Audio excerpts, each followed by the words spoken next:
All right. Good evening and welcome to St. John's Lutheran Church, our Thursday evening Bible study class. We're really excited because we get to finish the story of Joseph today. Probably finish, I should say it that way. That's not an absolute ironclad guaranteed, and you cannot file a lawsuit if we don't quite. But couple announcements first of all, and I think most of you have heard, but I'm kind of saying this for those who are viewing online. Tragically, this morning, I got a phone call at 1:15 from Doug Travis. Their grandson, Zachary, passed away early this morning. And so the funeral is going to be Sunday afternoon at 4 o'clock with visitation from 2 to 3:45. But when a younger person dies, Zach was 28, it's kind of shocking on everybody. So do keep the family in your prayers, and if you're able to come on Sunday and show some support, that would be fantastic. All right, and another quick announcement. We're getting near the end. At the very beginning when we started this class, I asked everybody for ideas of things they wanted us to study, of people who showed courageous faith during difficult times. I've pretty well accomplished that list now. So there's one or two things that are going to happen. Either you will give me more suggestions for people with courageous faith that we'd like to look at that we haven't already, or we could start on a new topic or book. So I will need you to think about that and give some feedback. And I want to say to the people watching online, I would really like your feedback. So if you would, besides just saying, good evening and stuff on the... There's nobody on there yet? Well, they're on there, they're just not. All right, well, they haven't answered yet. But give us some ideas if there's people you'd like us to look at for such a time as this, or if there's a book of the Bible or a topic, scriptural topic that you would like us to look at. You just let me know, because you can help shape what we're going to do on the Thursday nights in the future. I'm really interested in feedback. So I'd love to have feedback from you guys here and from you guys on the computer. And I guess one other plug. This Sunday, and this is going to be tough, I won't be able to go now, but I still want to say this. From 2:30 to 3:30 is the Life Chain in front of Augustana Lutheran Church or the Valley Hill Mall area on Highway 70. So I'd really love to have as many people as possible take part in that, just as a silent way of standing up for our values as God's people. So I've got an information sheet here. There's more in the back. It'll be in the bulletin on Sunday, I think, too. But if you're interested, that's there. All right, anything else we need to announce before we start our Bible study? All right, no, nothing going on in the booth either. That's okay. All right, so turn to Genesis 42. A lot of times I try to give you hints about where books of the Bible are. I'm not giving you any hints. You're totally on your own. Good luck. May God be with you. What's that? Oh, yeah, okay. We're going to be starting a tutoring program. Not all students are thriving under the online learning, and so we're going to be starting a tutoring program to help kids that are in need of a little extra help. If you're interested in helping with that, talk to Denise or Raquel or Jean Bassett. They're kind of some of the people. Yeah, Monday night they're going to set it up, or you can come to the meeting. So Genesis 42. And one quick other announcement. I apologize. I meant to go home and take a shower so my hair would look better. I've been wearing a hat all day, and my hair is very greasy, but I didn't get a chance to take a shower at all today. So I left the funeral home in time to come here and get ready. So I had to take my hat off and comb my hair as best I could, but it doesn't look good. It's not my shiny white that I like, but oh well. Genesis.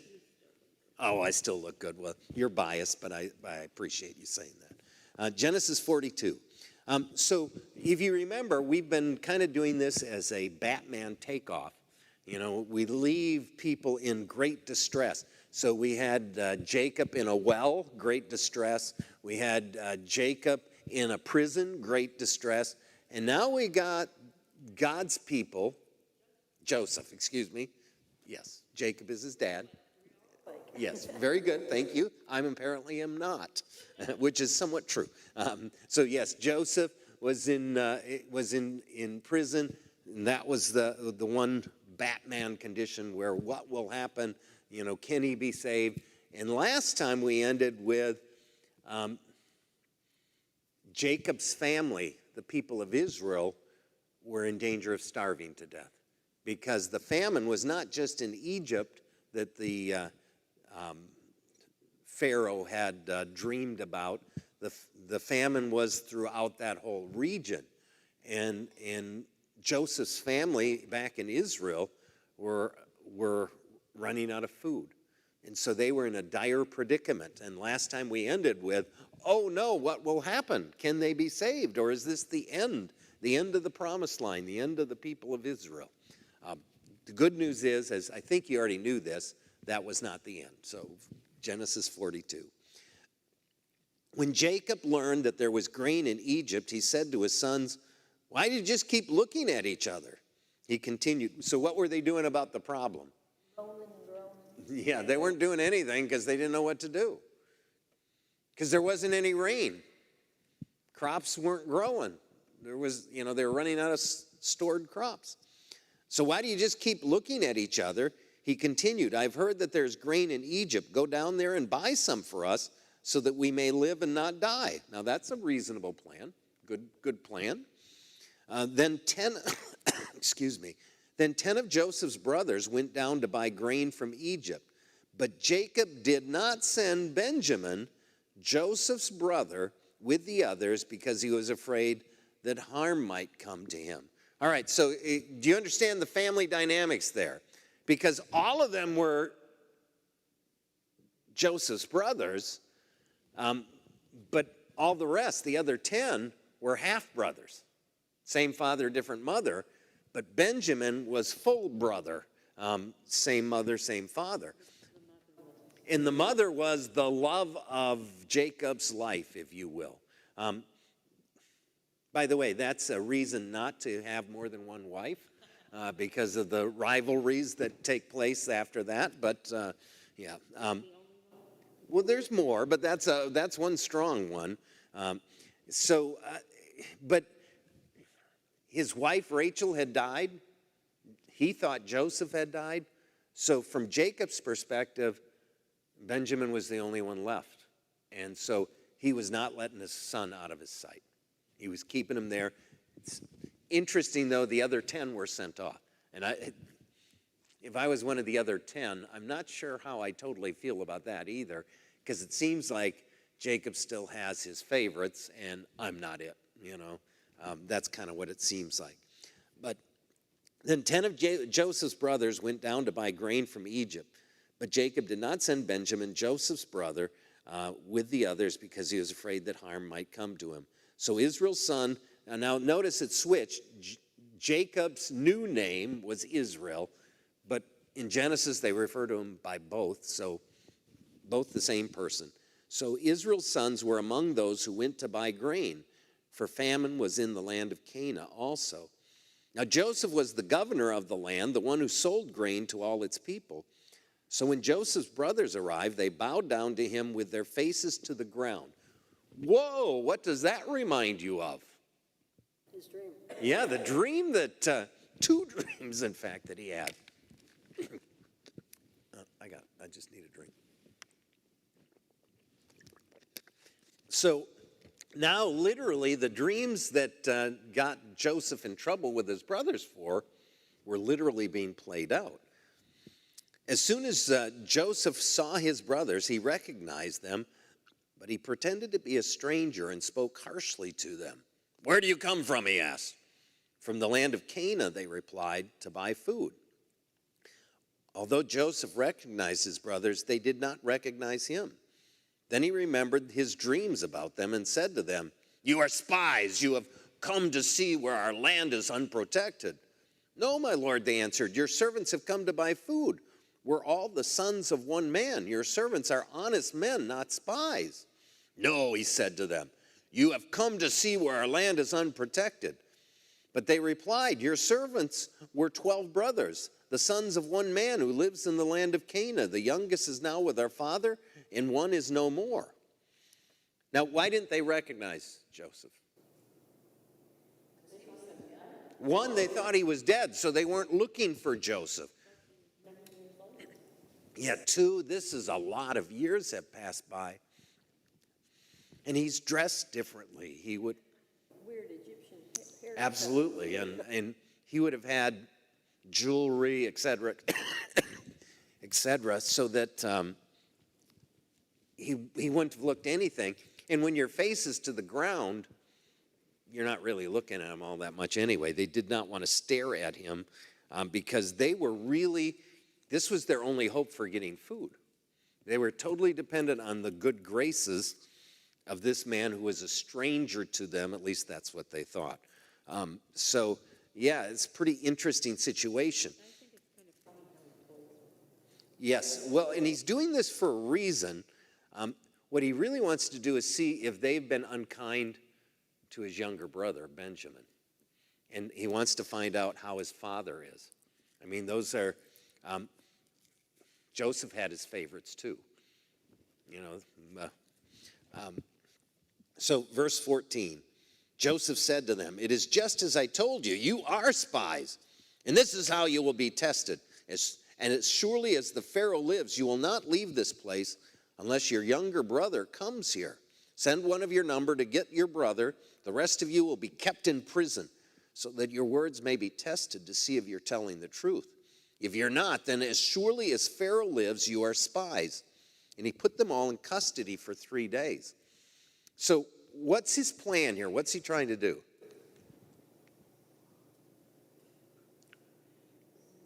Trying to make sure that his brother is alive.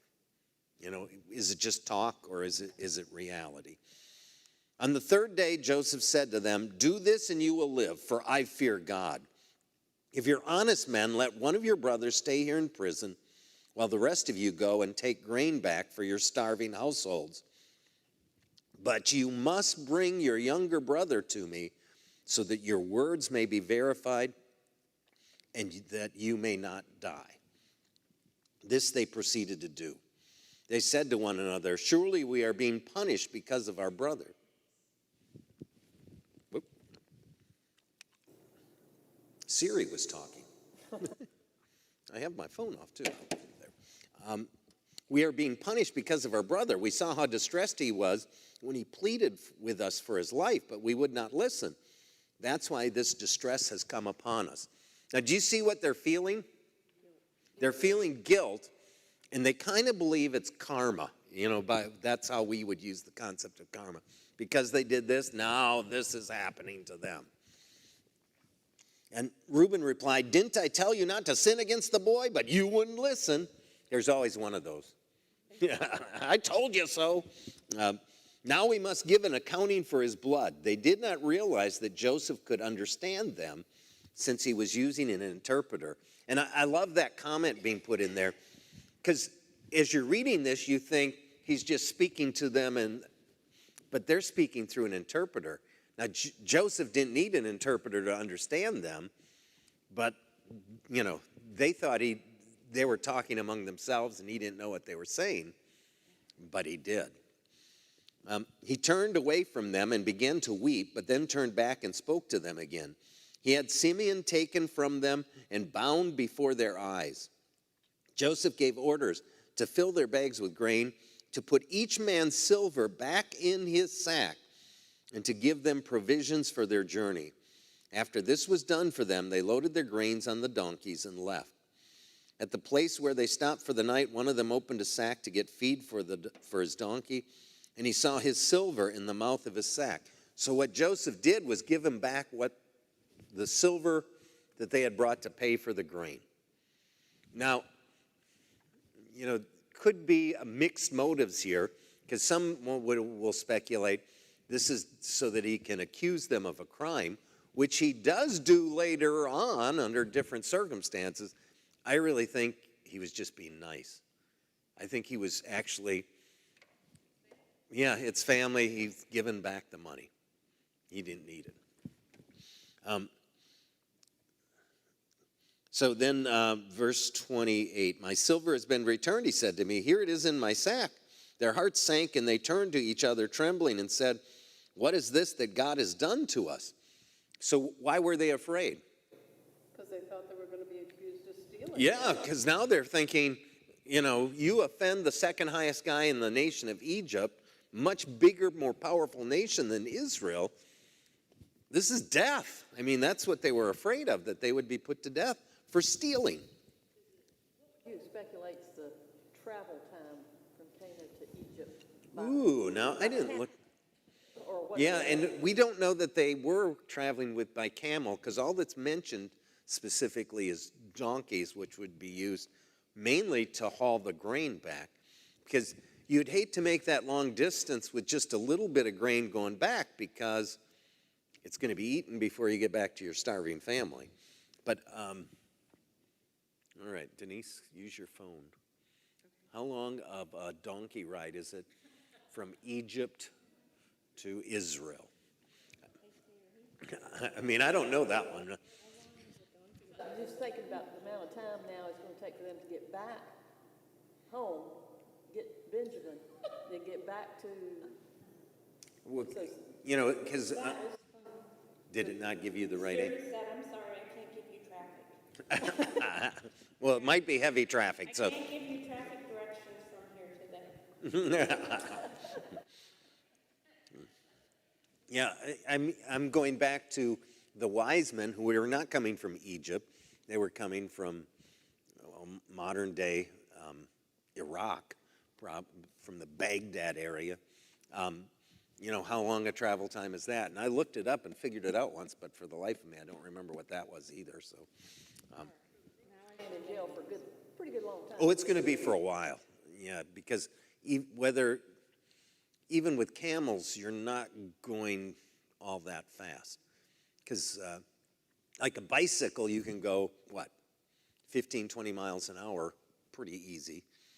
Although the roads were not as good back then. Downhill, yeah. Downhill maybe even faster. But any of those ways, because, you know, the Pony Express, they could actually go pretty fast as long as they changed horses every so many miles. This isn't changing horses every so many miles, so there is no fast way.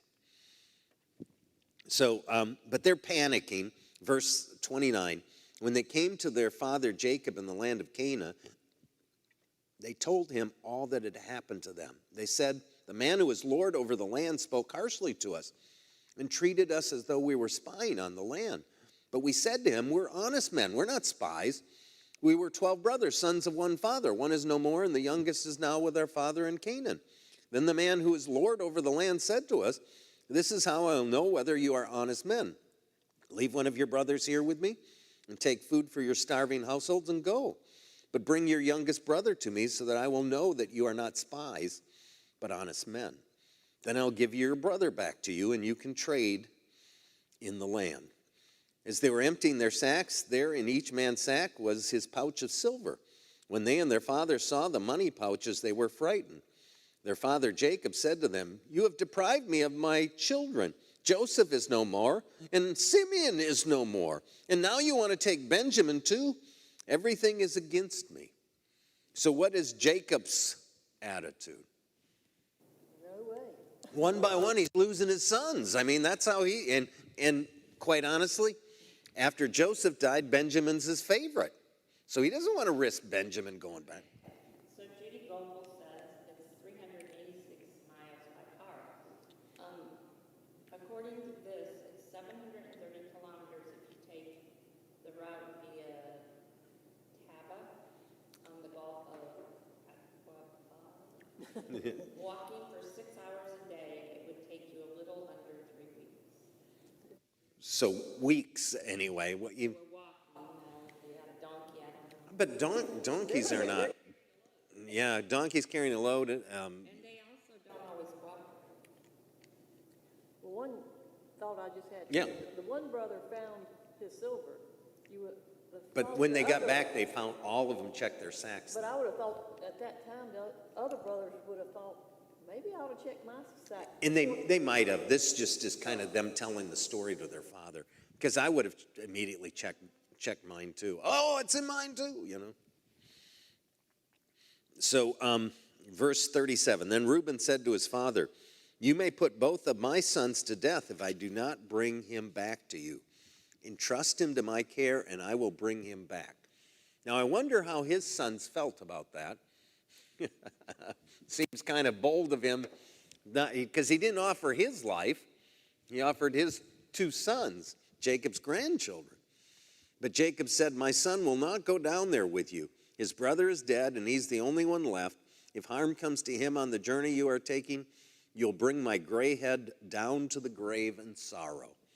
And you remember how he mourned when he lost Joseph. He thought he lost Joseph. So the favoritism stuff comes through pretty strong in all of this. But, you know, so now what are they going to do? And it comes down to this also. The grain they just bought is not going to last for 5 more years. So they're going to need more grain from Egypt. So they really don't have a choice, because the only way they can go back. Now remember, Simeon is going to be in prison this whole time. Not an easy lot for him at all. So now chapter 43. And by the way, that's probably the fastest I've ever gone through a whole chapter. Volunteer. Yeah, he was kind of. But I think it was kind of a willing, you know, in other words, he was a logical choice. All right, chapter 43. Now the famine was still severe in the land, so when they had eaten all the grain they had brought from Egypt, their father said to them, go back and buy us a little more food. Now that's a great plan if they take Benjamin with them. But Judah said to him, the man warned us solemnly, you will not see my face again unless your brother is with you. If you will send our brother along with us, we will go down and buy food for you. But if you will not send him, we'll not go down, because the man said to us, you will not see my face again unless your brother is with you. Israel asked. And notice they switched again from Jacob to Israel. It goes back and forth. Why did you bring this trouble on me by telling the man you had another brother? They replied, the man questioned us closely about ourselves and our family. Is your father still living? He asked us, do you have another brother? There's a reason why Joseph would have asked those questions. So we simply answered his questions. How were we to know that he'd say, bring your brother down here? Then Judah said to Israel, his father, send the boy along with me, and we will go at once, so that we and you and our children may live and not die. I myself will guarantee his safety. You can hold me personally responsible for him. If I do not bring him back to you and set him here before you, I will bear the blame before you all my life. As it is, if we had not delayed, we could have gone and returned twice. Yeah, it's time. We got to do this. We could have already gone if you would have agreed. Then their father Israel said to them, if it must be, then do this. Put some of the best products of the land in your bags and take them down to the man as a gift, a little balm and some honey, some spices and myrrh, some pistachio nuts and almonds. Well, that does sound good. Yeah, that sounds all right. Yeah. Take double the amount of silver with you, for you must return the silver that was put back into the mouths of your sacks. Perhaps it was a mistake. Take your brother also and go back to the man at once. And may God Almighty grant you mercy before this man, so that he will let your other brother and Benjamin come back with you. As for me, if I am bereaved, I am bereaved. He's acknowledging the risk, but really had no choice. So the men took the gifts and double the amount of silver, and Benjamin also. They hurried down to Egypt, made it in 2.5 weeks instead of 3. We're speculating. Don't take that as God's word. When Joseph saw Benjamin with them, he said to the steward of his house, take these men to my house, slaughter an animal, and prepare dinner there to eat with me at noon. Now, it's interesting how they had to follow rules for them to eat at Joseph's house. You just pay attention, because it's kind of interesting. The man did as Joseph told him and took the men to Joseph's house. Now the men were frightened when they were taken to his house. They thought, we were brought here because of the silver that was put back into our sacks the first time. He wants to attack us and overpower us and seize us as slaves and take our donkeys. So they went up to Joseph's steward and spoke to him at the entrance to the house. Please, sir, they said, we came down here the first time to buy food. But at the place where we stopped for the night, we opened our sacks and each of us found his silver, the exact weight in the mouth of his sack. So we brought it back with us. We've also brought additional silver with us to buy food. We don't know who put silver in our sacks. It's all right, he said. Don't be afraid. Your God, the God of your father, has given you treasure in your sacks. I received your silver. Then he brought Simeon out to them. So you notice what he said? He said, your God did that for you. I got your payment, which is kind of a lie, but it was gracious. The steward took the men into Joseph's house, gave them water to wash their feet, and provided fodder for their donkeys. I don't think of it as a lie because without God, could he have forgiven him for all that he went through and what they did? It's all true, but he didn't receive your silver. He did receive it, and then he gave it back. I guess that could be. But I mean, it wouldn't be the easiest thing to do to give it back. Is what I'm saying. Yeah. Well, you already see something about Joseph. Yeah. Now, he is cautious around them, but you know what he could have done? Just killed all 10 of them immediately. They're bowed down. He could have gave the order, and, he could have done that real easy. By the way, let's do a little speculating. So Joseph was sold as a slave and quickly rose to be the right-hand man of Potiphar. Because he was industrious, honest, hardworking. And then he ends up in prison, but he continues to be a person of integrity, and he rises to be the right-hand man of the jailer, totally entrusted with stuff. Now, I think the reason why Joseph was able to accomplish that is because he was not filled with bitterness towards his brothers.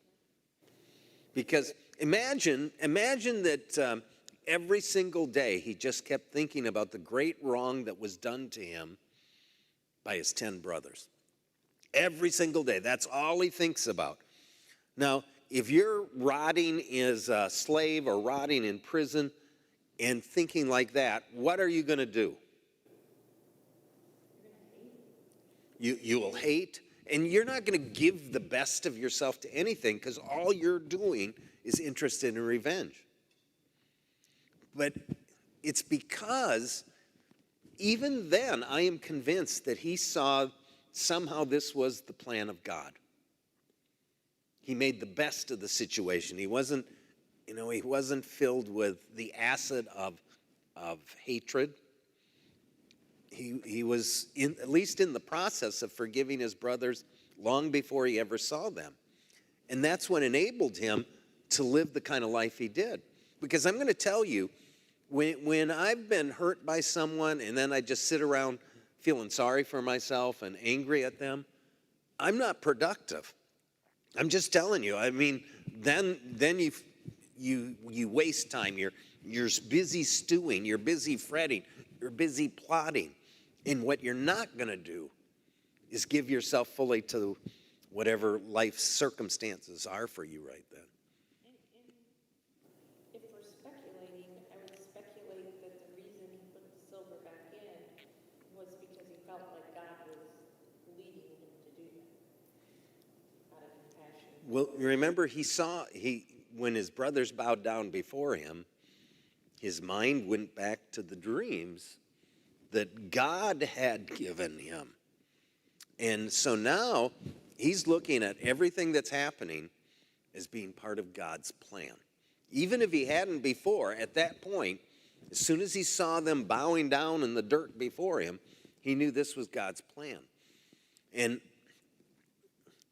that brings about a totally different response. So imagine you're your car breaks down. Has that ever happened to anyone? Yeah, probably everybody. You know, and it's easy to get frustrated with cars, especially if you have a whole series of problems. And then, you know, you're angry, you're complaining to God. Maybe you're even mad at God. You're mad at whoever sold you the car. You're mad at whoever made the car. Now, yes, you're mad at the person in the passenger seat because it's obviously their fault. Yeah, does it make sense? No, but that's what it's like. And now the opposite of that is, well, I guess God has a plan. By the way, is it easy to think that way when your car breaks down? No. But one of the times my car broke down, and this is one of many, I was taking Devin to an appointment in Statesville, and all of a sudden, all kinds of smoke was coming out of my engine compartment. I was pretty sure that wasn't a good sign, and the temperature in the engine block just kept getting higher and higher. So I pulled over, and sure enough, a hose had disintegrated, and there was no water in the radiator system at all. And it was very interesting, though, what happened. Fortunately, I had AAA, so then I'm going to get towed for free, so that's nice. But somebody saw the smoke coming out of my car and called 911. And Brian Arndt came from the fire department at Catawba, you know, and it's like, oh, isn't this cool? God sent somebody who knows me. And, you know, and then they stayed there with flashing lights so that no one would run into me at the side of the road. And, you know, you can kind of see, well, God's got a plan. He didn't leave me, you know, he was with me through it all. And so somewhere I think Joseph started seeing all the events that were taking place as the plan of God instead of, you know, just one bad thing after another. Woe is me, gloom, despair, and agony on me. Anybody remember where that song is from? Yeah, I mean, that was a good one.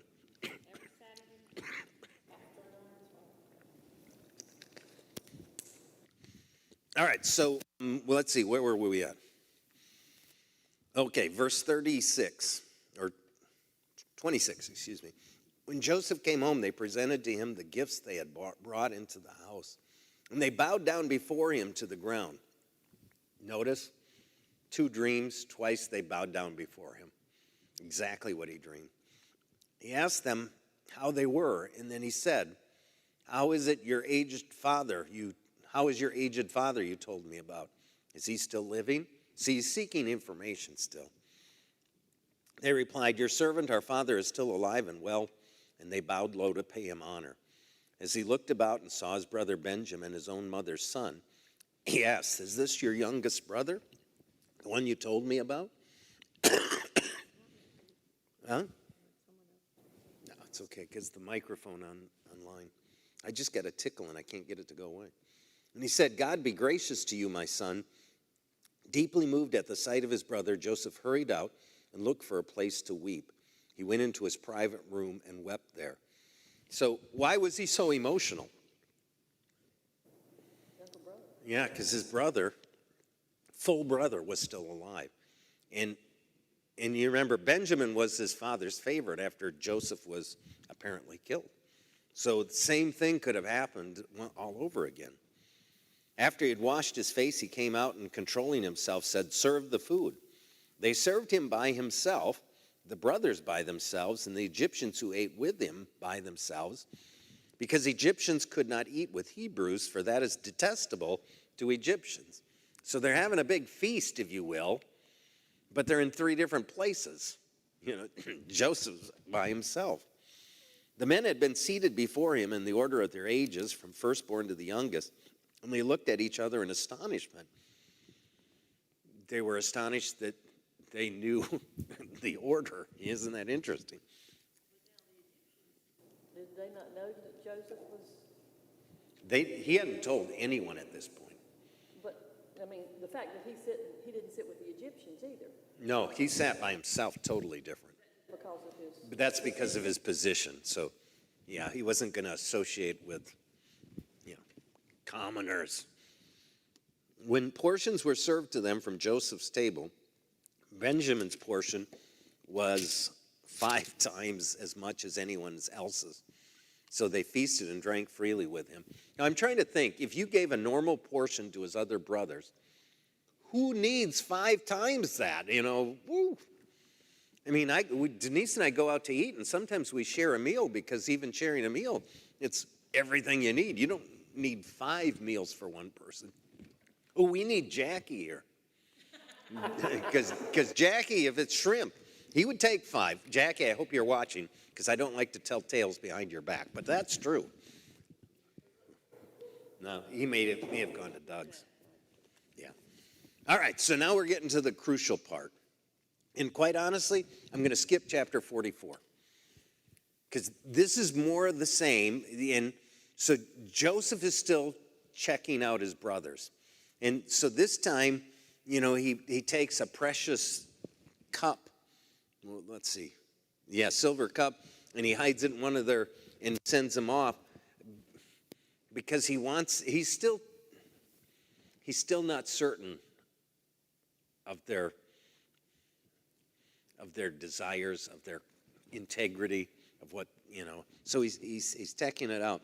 But so now they find this, and they go back this time. Instead of just going all the way back to Israel, they come back to return it, because they're still afraid they're going to be put to death if they're found guilty of stealing something. So, quite honestly, it would be a disaster because he's willing to let them go, but they have to leave Benjamin. And they can't do that. They just can't do that to their dad. So, but chapter 45 is the part we really have to get to. Then, by the way, I would encourage you to read chapter 44 on your own, because it's good stuff. It's more of the same. I had already put on my notes, too, because I knew we'd never cover 4 chapters in one night. So this was always my plan. Chapter 45. Then Joseph could no longer control himself before all his attendants, and he cried out, "Have everyone leave my presence." So there was no one with Joseph when he made himself known to his brothers. And he wept so loudly that the Egyptians heard him, and Pharaoh's household heard about it. So what do you think the rumor that reached the Pharaoh was? He's having a breakdown of something like that. Because you remember before, when he was getting teary-eyed, he left the room so no one would see him. I don't think men would customarily be heard wailing out loud, So Joseph said to his brothers, "I am Joseph. Is my father still living?" Now they had said he was, but now he wants to know for sure. But his brothers were not able to answer him, because they were terrified at his presence. Why were they terrified? Yeah, one, they thought he was dead. Now he's alive, and he's in a position of power, and second highest in the Egyptian empire. Woo, he could destroy them like that. Believed him immediately? Like, you're who? Well, yeah, that's a good question. Well, it says that his brothers could not answer, for they were dismayed at his. Don't you think there's a possibility that God was shielding his image from them? So that is very possible. Or you can think of, if he's wearing, like if you remember what Steve Martin wore when he did his King Tut routine, he might kind of disguise his looks. And I'm not sure that's biblically accurate, but if he takes that off and then says, "I am your brother," then they would have looked, because they weren't looking for their brother. So even if they thought, he looks kind of familiar, but yeah, now he's speaking to them not in Egyptian, but in Hebrew. So I think, but you remember when Jesus was walking with the two fellas on the road to Emmaus, they were kept from understanding who he was. So could that have been? Certainly possible too. But for whatever reason, until this point, the brothers did not know that this was their brother Joseph. Then Joseph said to his brothers, "Come close to me." When they had done so, and by the way, I would have pulled back, because I don't want to be killed. But he got them to come close. "I am your brother Joseph, the one you had sold into Egypt. I think coming close means they could look at him. This is their brother.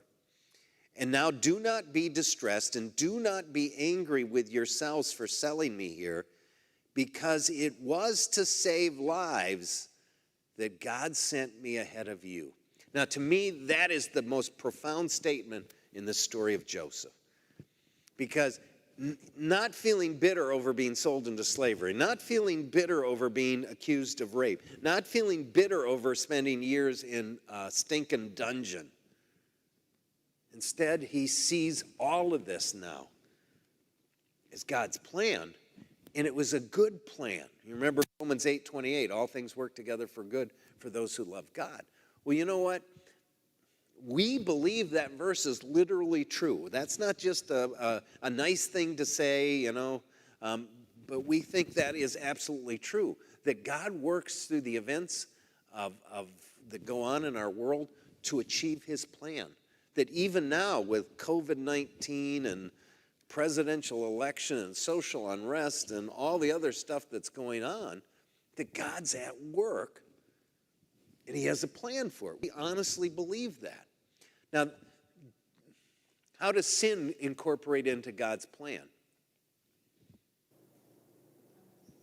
When you don't forgive, when you don't. Yeah, but the sin that the brothers did against Joseph, he used their sin, which was still wrong, terrible thing to do, but God incorporated that into his plan. And so even the stuff that's going on today, and most of it, I hate some of the stuff that's going on in our world. It's just heartbreaking to me. And yet God is at work, and even when we're looting and being violent and all that stuff, God's at work. Now you can kind of see that too, because as at first everybody seemed to be okay with it, now what's happening in our society? People are really turning the other way. Whoa, whoa, whoa, whoa. That one or two little cases, significant cases, I need to take that back, do not justify what they're doing. The defund the police movement was a severe reaction, and now people are going the other way. By the way, especially in our area, people here are very supportive of our police officers and sheriff's officers, and that makes me feel good. Because it's hard enough to do their job anyway, let alone with all this other stuff. But what we believe is even the bad choices I make, you make, other people make, God knew we were going to do those bad choices, and they're still bad, but he even takes all that bad and makes it work for good, just like he did here. A woman falsely accusing someone of rape is bad. That's evil. That's wrong. And yet God used it to save a nation, to save the promised line so that Jesus could be born under the promise and fulfill Scripture perfectly. Or you can think of Jesus dying on the cross. A horrible wrong. An innocent man wrongly sentenced to death because of jealousy, because of a weak politician, all of that. But God, that was all part of God's plan. And even though there's plenty of bad choices that people made, God even used those bad choices and worked them for good. And the more I think about that, it takes away a little bit of the worry part out of life. 100,000 Christians doing the prayer. Yes, the prayer rally in Washington, D.C., last weekend, I guess, last Saturday. And that was easily 50 to 100,000. I think it was more than that. Because when you see all the people that were lined up there, by the way, that got very little news coverage. Isn't that amazing, Because if 6 people to get together and throw bricks, that's big coverage. But if 100,000 people peacefully get together to pray for our nation, that doesn't make headlines, Ooh, something's weird. Yeah, it will, very much so. Yeah. So anyway, going back to our text. For God, because it was to save lives that God sent here ahead of you. You know, and he sees all that bad stuff that happened in his life as being necessary and important for the good thing that God was now working, so that the people of Israel and the promised line that the Messiah was going to come through would be kept alive. I mean, it's really, when you've spent all those years suffering, it would be easy to miss the point and to be stuck in revenge and hatred. But this is what he sees, and that's why he can live out forgiveness. What we're going to see. All right, so verse 6, 45, verse 6. For 2 years now there has been famine in the land, and for the next 5 years there will not be plowing and reaping. So think of that. People were already starving in desperate need after 2 years, and there's still 5 more to go. And you can see how God was at work so that there would be food for the people of Israel and for the people of Egypt. And actually, and they sold to other nations too. So that's how productive Joseph's plan was, to store up during the good years and everything. But God sent me ahead of you to preserve for you a remnant on earth and to save your lives by a great deliverance. That's profound, to save that remnant, the remnant through which the Messiah would come. So then it was not you who sent me here, but God. He made me father to Pharaoh, lord of his entire household, and ruler of all Egypt. Now that's a funny phrase. All of a sudden I can't talk. He made me father to Pharaoh. Kind of like he's the one who told Pharaoh what needed to be done. It's kind of like, so he became like a father to Pharaoh. Now hurry back to my father and say to him, this is what your son Joseph says. God has made me lord of all Egypt. Come down to me, don't delay. You shall live in the region of Goshen, which is the nearest kind of the area. If you think of where the Goshen Heights are now, that's the area between Egypt and Israel. But then it was part of Egypt. But it's the part of Egypt closest to Israel. So he doesn't even have to travel quite as far. And be near me, you and your children and grandchildren, your flocks and herds and all you have. I will provide for you there, because 5 years of famine are still to come. Otherwise, you and your household and all who belong to you will become destitute. You can see for yourselves, and so can my brother Benjamin, that it is really I who am speaking to you. Tell my father about all the honor accorded me in Egypt and about everything you have seen, and bring my father down here quickly. Then he threw his arms around his brother Benjamin and wept. And Benjamin embraced him weeping. And he kissed all his brothers and wept over them. Afterwards, his brothers talked with him. Now, what do you think the brothers felt at this point? One hand, relief, right? I think they still would have felt guilty because seeing their brother alive reminds them of all that they had done wrong. But I think there was still fear, too, based on what... Back and telling Daddy what he done. Yeah, lying to Dad. You can get a whooping for that, too, I'm pretty sure. At least I did when I told little white lies. See how I did that? Just my lies were just little white lies, justifying them all. In my house, it was if you told a lie, you got double. Yeah, well, that's what happened in my house, too. So if you got 5 licks with a wooden paddle for whatever the crime was, and you lied about it, now it's double. What's that? No, yeah, you were spoiled. You were a princess. Melinda, did you ever get spanked? Once.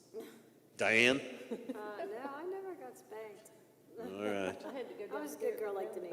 You were a good girl? Okay, that's what Denise was, too. I heard that on the radio today. Yeah.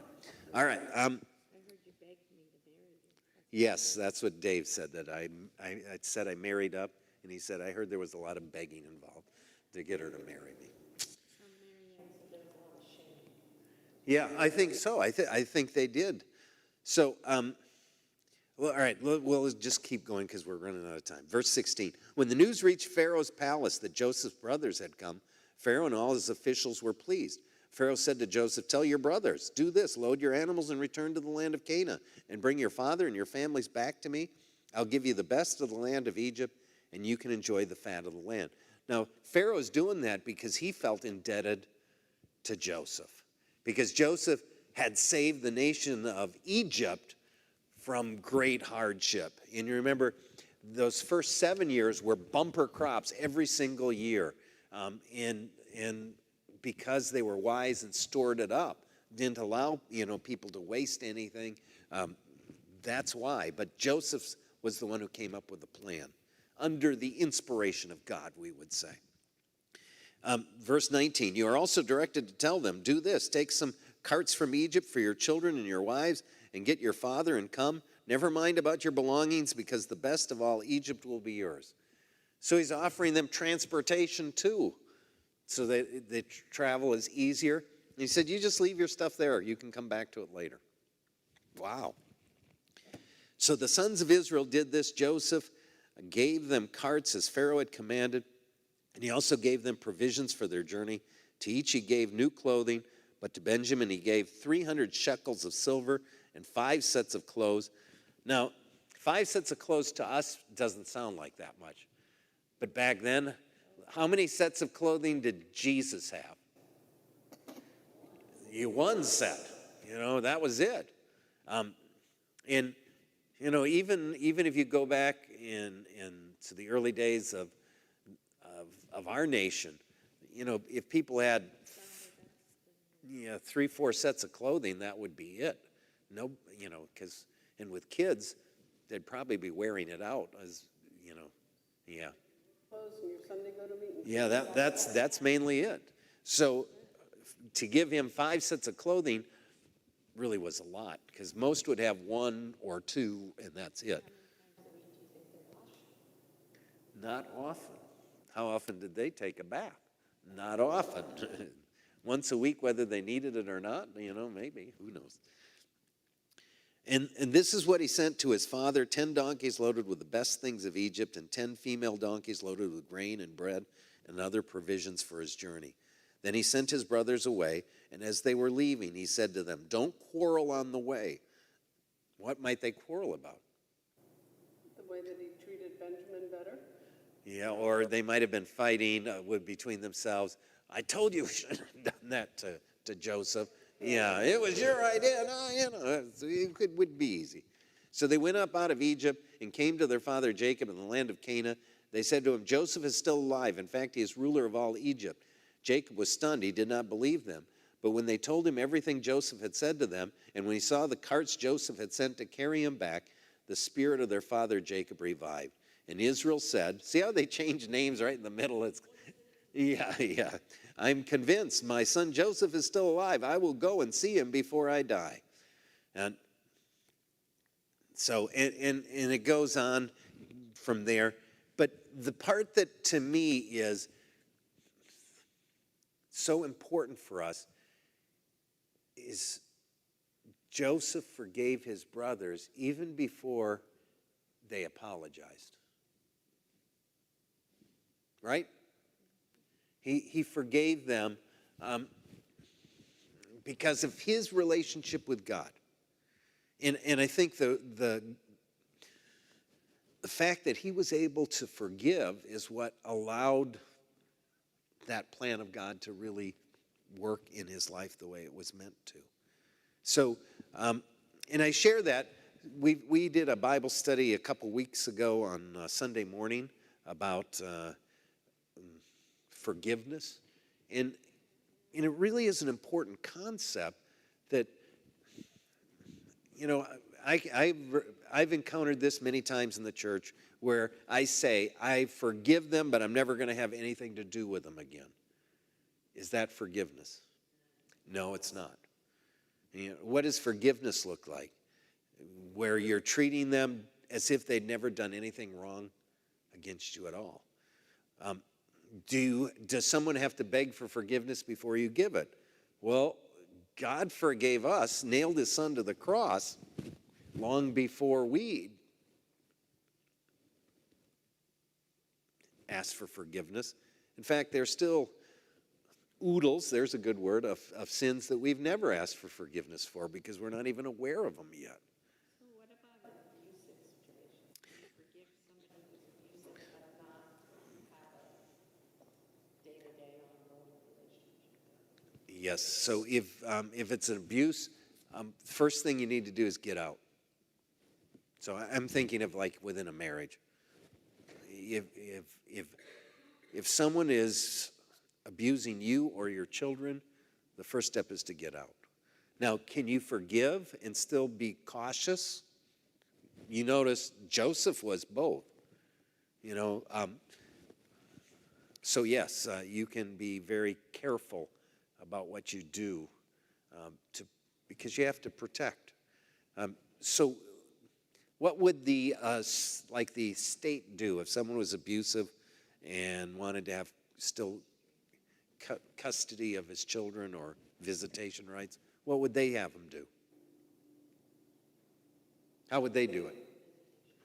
They would say, first of all, get counseling, help. And then they might say, now for a while, it's only supervised visits, right?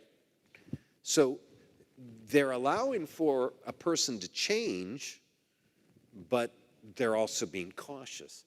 And I kind of take that same approach. I believe that you need to forgive for your sake, but you can be cautious. And so let's say someone is abusive to you and they get counseling and they're meeting with a pastor too, things like that. That would be signs that they're sincere about wanting to change. Well, I wouldn't just move back into the same situation. What could you do that's kind of a cautious approach? Start dating in public places and see how they do. We're allowing for change, but we're also not giving them the opportunity to harm us again.